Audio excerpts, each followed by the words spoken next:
میرے والد سے فوت ہو گئے ہیں، دفن نہیں ہوئے، میں مکے میں نماز جنازہ کیسے پڑھوں؟ کوئی پڑھنے کی ضرورت نہیں، دعا کرو، دعا مانگ لیں اس کی مغفرت کے لیے، کوئی جنازے پڑھنا ضروری نہیں ہوتا۔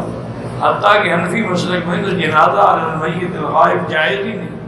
وہ تو کہتے ہیں کہ صرف نجاشی بادشاہ کا جنازہ تھا، وہ حضور کا معجزہ تھا، اللہ نے اس کی موت کی بھی خبر دی اور گویا کہ میت حضور کے سامنے کر دی، جیسے بیت المقدس کو سامنے کر دیا تھا، ورنہ اس کے بعد حضور نے کسی صحابی کا غائبانہ جنازہ نہیں پڑھا۔